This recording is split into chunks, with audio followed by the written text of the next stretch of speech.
एक महिला भक्त वृंदावन से बिहारी जी लेकर अपने घर आई और तभी बाहर से गोलू घर के अंदर आया और माँ से पूछता है कि माँ, यह कौन है? तो मैया ने बोला, ये भगवान है और ये ही हमारे मालिक हैं। अब तो घर में जब भी कोई नई चीज बनती तो सबसे पहले बिहारी जी को भोग लगता।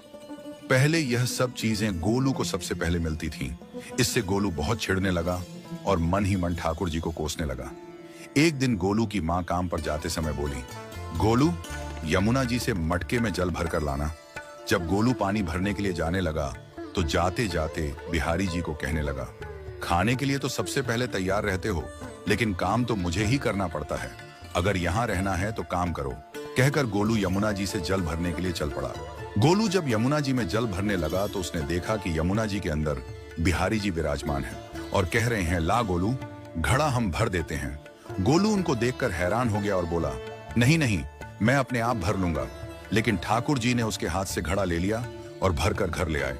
गोलू घर आकर डर रहा था कि अगर माँ को पता लगा कि मैंने ठाकुर जी से काम करवाया है तो आज मेरी पक्की पिटाई होगी।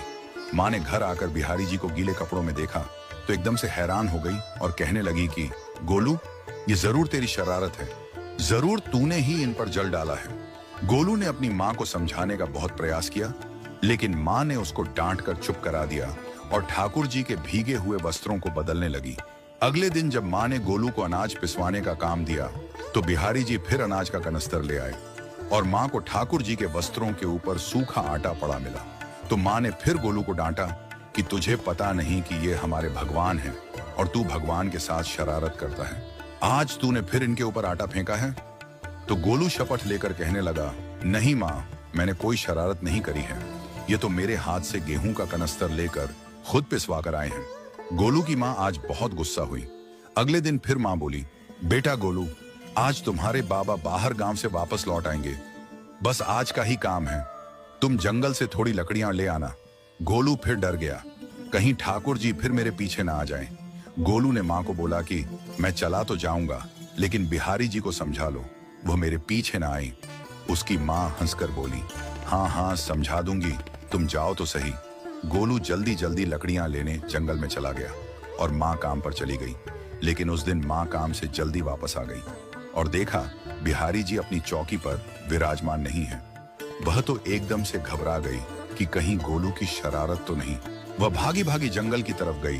तभी उसने देखा कि गोलू के साथ एक इंसान लकड़ियों को लेकर घर आ रहा है। गोलू की माँ यह देखकर हैरान हो गई कि यह तो बिहारी जी हैं। ये क्या हमारे भगवान हमारा काम कर रहे हैं?